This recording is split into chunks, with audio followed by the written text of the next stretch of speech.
You know LSUODYSSEY.com loves to cover NFL SU, and we've been covering Joe Burrow, Jamar Chase, the Bengals. We've been covering so much of the NFL SU seasons thus far. We're gonna pick up the pace with the NFL SU content. Don't worry about that. But we're not gonna leave you in the dark on any of our Tigers for one bit. And we have to start with Joe Burrow's absolutely mind-melting performance in a crazy comeback victory over Trevor Lawrence's Jacksonville Jaguars in a game that felt completely like the 2020 CFP title game, did it not? Caleb Chason, Trevor Lawrence. I mean, he wasn't out there, but Travis Etienne was also a member of that team, even though he wasn't playing for Jacksonville. He's also a part of that team. And you got T. Higgins, Jamar Chase, Joe Burrow. I'm not sure if Thad Moss is still on the Bengals team or not. And then Tyler Shelvin. So you got almost 7-8 people from both Clemson and LSU from that championship game performing against each other on Thursday Night Football.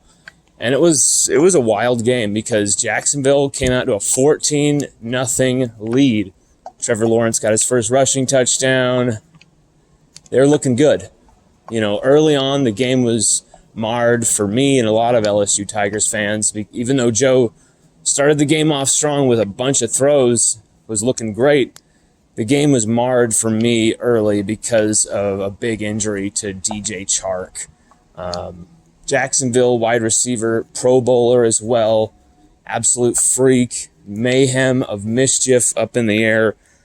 He fractured his ankle, and it looks like he will be out for most, if not all, of the 2021 season.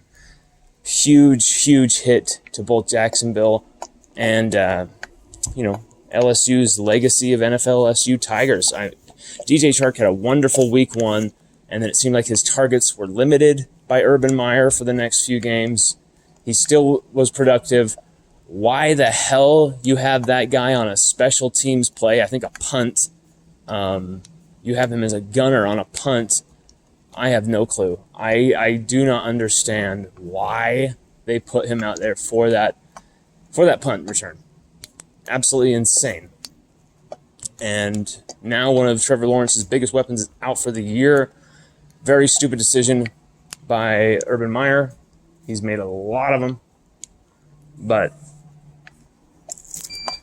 what really struck me was how Joe Burrow threw the football. How's it going? Joe Burrow threw the football with such accuracy, such poise, such absolute brilliance. It absolutely did evoke the 2019 title game, didn't it?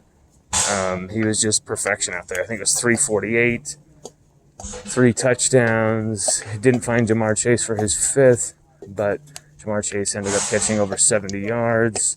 Tyler Boyd made some huge catches on the day. Tyler Boyd may have been the most important receiver for the Cincinnati Tigers. I'm going to start calling them the Cincy LSU Tigers. Ujmoa, the tight end, I don't know if I'm pronouncing his name right, he had 2 big touchdowns that brought, Cincinnati back into the game. But for me, obviously Tyler Boyd was so huge. And Jamar Chase, he made some big catches. He had this 44-yard catch right when the second half began. Totally set up, I believe it was Ujmoa or Joe Mixon's touchdown that followed. And Joe Burrow was just outrageous.